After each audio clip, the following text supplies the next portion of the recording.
राज्य एनआरईएस विभाग के अतिरिक्त चिप सचिव श्री वरुण कुमार रॉय ने उत्तर दिनाजपुर जिले को सौर ऊर्जा परियोजना के तहत लाने के लिए कई मुद्दों पर एक बैठक की। उन्होंने इस दिन ग्वालपोखर के बीडीओ कार्यालय में ये बैठक की। बैठक में राज्य मंत्री गोलाम रब्बानी, जिलाधिकारी सुरेंद्र कुमार मीणा, इस्लामपुर अनुमंडल, चाकुलिया विधायक मिनाजुल अरफीन आजाद, जिला परिषद के अध्यक्ष व उपाध्यक्ष, ग्वालपोखर पंचायत समिति के उपाध्यक्ष प्रतिनिधि अहमद रेजा और ब्लॉक प्रशासन के अधिकारी उपस्थित थे। मालूम हो कि उत्तरी दिनाजपुर जिले के स्कूलों और छात्रावासों में बिजली पैदा करने के लिए सौर ऊर्जा पैनल लगाए जाएंगे।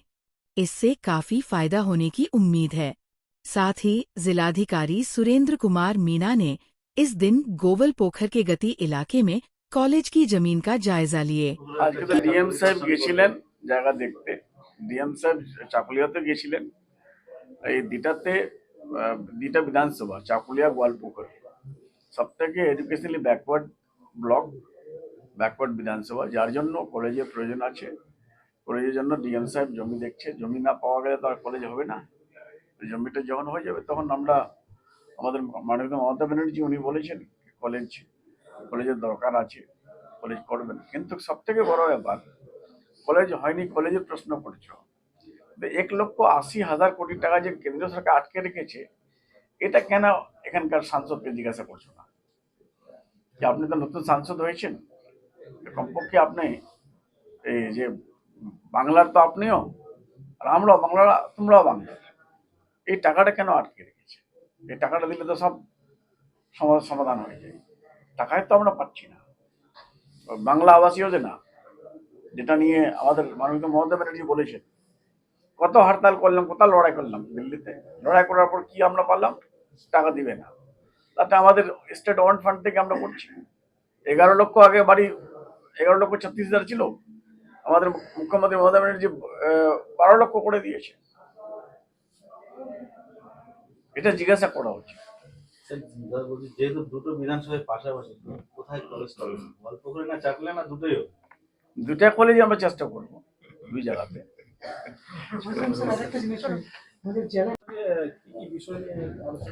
আজকে একটা আমাদের গোয়ালপুকুর ব্লকে ভিজিট ছিল। আমাদের এসিএস বরুণ কুমার রায় সাহেব এসেছিলেন, ওনাকে আমি রিকোয়েস্ট করেছিলাম।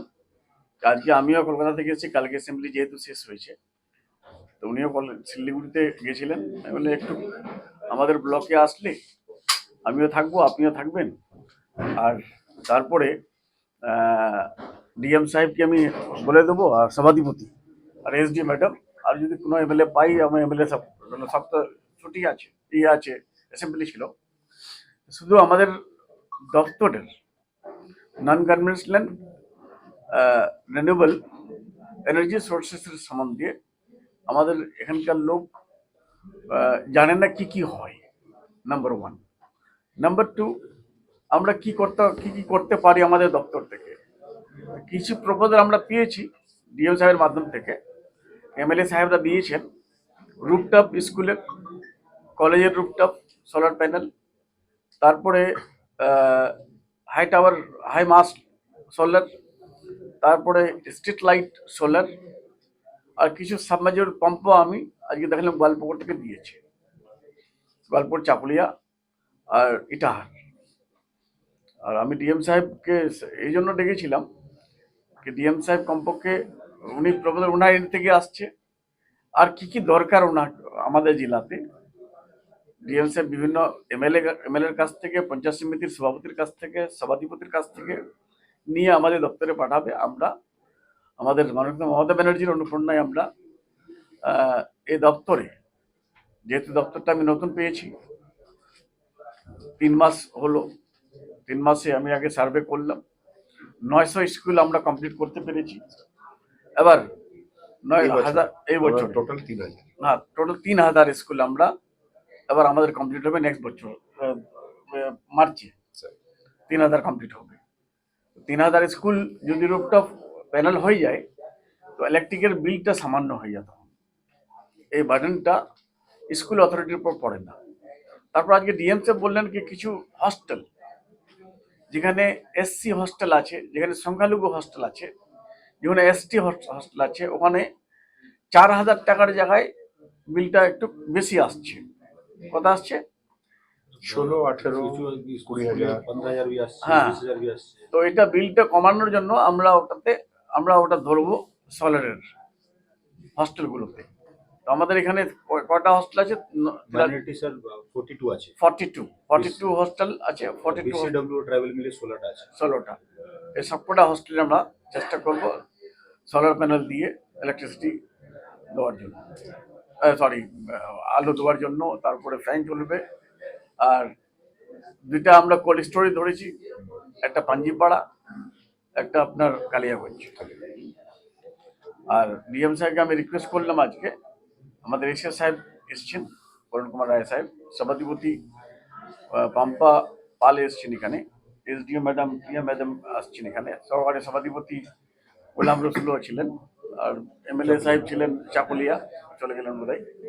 তো আমরা সবাইকে আমরা বলেছি যে যে আমাদের প্রয়োজন আমরা প্রপোজাল আকারে আমরা দিয়ে তারপরে ডিএম সাহেব নিজের ইন্টি ওটা সার্ভে করে কোথায় ফিজিবল হবে, কোথায় ফিজিবল হবে না, দপ্তরে পাঠাবে। দপ্তরে আমরা ওটা আলোচনা করে, আমি এসএস সাহেবের সাথে আলোচনা করে ওটা আমরা দিদির পারমিশন নিয়ে, দিদির অনুপ্রেরণায় আমরা স্টার্ট করি। দাদা বলছি, আপনি বলছিলেন যে মানে হয়তো মানুষজন এখনো তত্ত্বটা সম্বন্ধে জানে না, এটা কি কোনো সচেতনতা করার বিষয় আছে? না, সচেতনতা আছে রুরাল এরিয়াতে। সোলার তো আমরা শুধু স্কুলগুলো ধরেছিলাম, স্কুলগুলোতে কে যায়? বাচ্চারা যায়। যদি আমরা সোলার স্ট্রিট করে দিই তো লোক জানতে পারবে, সোলার হাই লাইট দিয়ে দিই, আপনার বিলটা কম আসবে, লোক জানবে কি সোলারের দ্বারাই হচ্ছে এটা। আর আগামী দিন তো সোলারের দিন, সোলার কিন্তু ম্যাক্সিমাম আমাদেরকে ব্যবহার করতে হবে। যার জন্য আমি হোস্টেলগুলো, যতগুলো হোস্টেল আছে 42টা, তারপরে 16টা, সবকটা হোস্টেলে করতে বললাম। ডিএম অফিসগুলো আমরা ধরেছি, এসডি অফিসগুলো ধরবো আমরা, পঞ্চায়েত সমিতি অফিস ধরবো আমরা।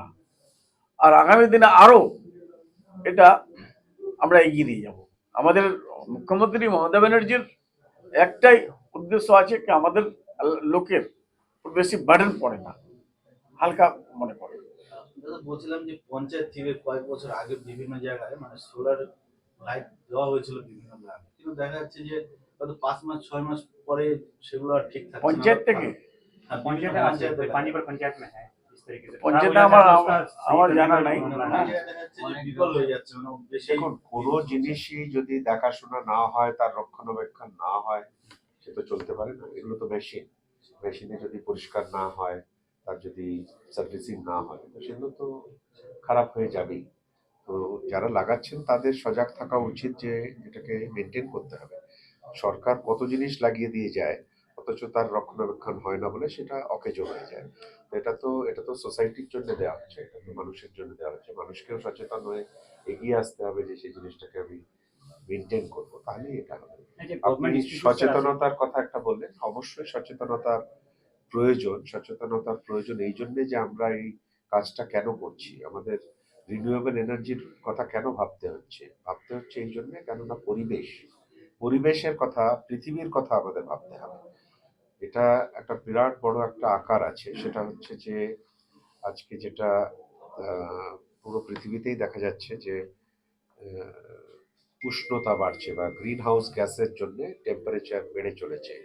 এবং এই যে গ্লোবাল ওয়ার্মিং যে ফেনোমেনাটা, এই গ্লোবাল ওয়ার্মিংকে কন্টেইন করার জন্য রিনিউয়েবল এনার্জি হচ্ছে একটা অন্যতম সোর্স অফ এনার্জি, যেখান থেকে আপনি গ্রিন হাউস গ্যাসেসকে কন্ট্রোল করতে পারেন এবং টেম্পারেচার অফ দ্য আর্থকে কন্ট্রোল করতে পারেন। তার জন্য স্টেট থেকে একটা অ্যাকশন প্ল্যান তৈরি করা হয়েছে, সেটার নাম হচ্ছে SAPCC, state action plan for climate control. তো এই যে অ্যাকশন প্ল্যানটা, এইটা মাননীয় মন্ত্রীর আগের যে ডিপার্টমেন্টে উনি মন্ত্রী ছিলেন, এনভায়রনমেন্ট ডিপার্টমেন্ট, ওরাই পাবলিশ করেছে। তার মধ্যে বিভিন্ন ডিপার্টমেন্টকে বিভিন্ন কাজ দেওয়া হয়েছে। তো তার মধ্যে রিনিউয়েবল এনার্জির একটা বড় কাজ,